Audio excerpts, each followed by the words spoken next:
Hoy vamos a aprender cómo hacer un match code de forma local en tu código y se llaman así porque al pulsar este botón se despliega una ventanita con un listado de posibles opciones que podemos ingresar en el campo. Si quieres saber cómo hacerlo de manera global en el diccionario de datos, te sugiero ver el video anterior. Para hacer el match code en el código nos vamos a apoyar de la siguiente función, a la cual le vamos a enviar una tabla con los valores que va a mostrar la ventanita. Esta tabla no tiene un tipo definido aquí en la función, por lo tanto podemos enviarle una tabla con cualquier estructura y nosotros vamos a recibir el valor seleccionado en esta otra tabla, por lo tanto esa tabla la vamos a enviar vacía. En los parámetros import le debemos indicar de qué campo vamos a tomar el valor.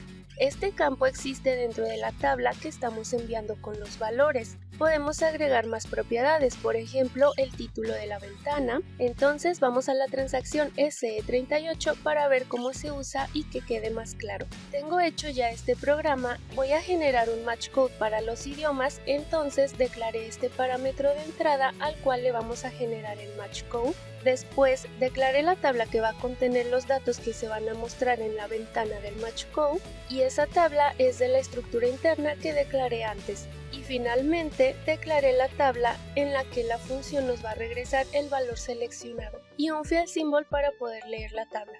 Ahora en el programa principal, para que se muestre el botoncito del match code, tenemos que usar esta sentencia y lo que estamos indicando aquí es un evento llamado addSelectionScreen y le estamos indicando en qué momento se va a disparar, que en este caso es cuando se presione la tecla F4 o el botón del match code. Todo lo que declaramos aquí se va a ejecutar en ese evento.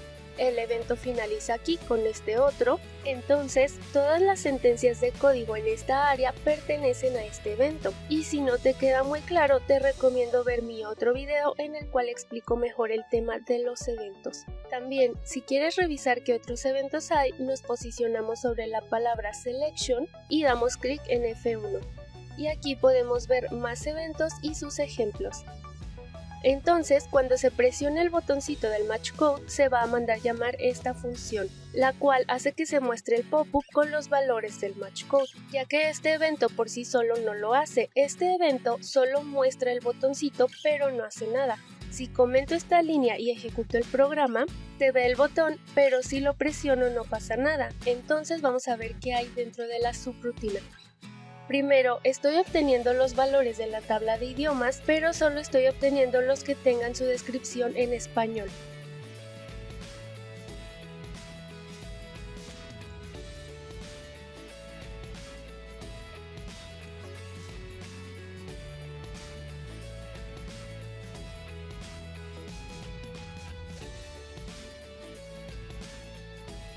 Si encuentro los datos, entonces mando llamar la función, la cual estoy enviando la tabla con los valores que va a mostrar, la tabla vacía en la cual me va a regresar el valor seleccionado, el título de la ventana y el campo del cual quiero que me regrese el valor que se seleccionó. Después leemos la tabla con el valor y ese valor lo asignamos al parámetro. Entonces vamos a ejecutar el programa. Voy a poner un breakpoint para que veamos paso a paso cómo funciona. Aquí al presionar el botón se va a disparar el evento y este mandará llamar la subrutina. Dentro de ella obtenemos los datos.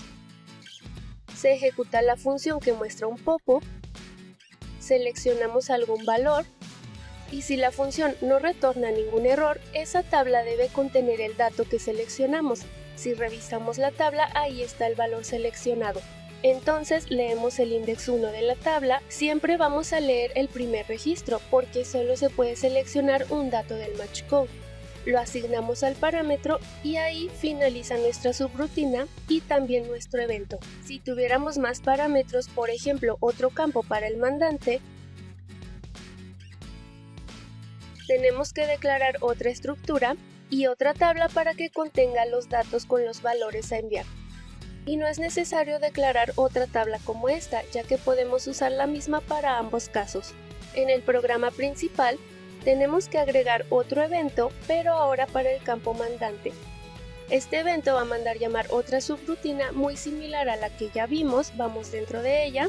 La única diferencia es que estamos obteniendo los datos de otra tabla y a la función del matchCode le estamos enviando esta tabla con los valores del mandante. Le indicamos que el valor a obtener es ahora de este campo, cambiamos el título de la ventana también y ahora asignamos el valor seleccionado al parámetro del mandante. Si lo ejecutamos así, ambos matchcode funcionan correctamente. Por último, si tu versión es mayor a la 7.40, podemos omitir la declaración de estas tablas y en su lugar usar los inline declarations para declarar la tabla en el momento de ejecución. Y cuando usamos los inline declarations en una consulta es obligatorio usar el nuevo OpenSQL, pero al revés no lo es. Si usamos el nuevo OpenSQL no es necesario ni obligatorio usar los inline declarations. Entonces, cuando ejecutemos el programa y se ejecute esta sentencia, ABAP va a declarar una tabla en el momento de ejecución con la estructura de estos tres campitos. Activamos, si lo ejecutamos así, ambos matchcode funcionan correctamente. Si te gustó, suscríbete, da like, comparte y si quieres apoyarme a continuar haciendo estos videos, en la descripción te dejo un link de aportaciones. Si tienes alguna duda o aclaración, déjamela en la cajita de comentarios.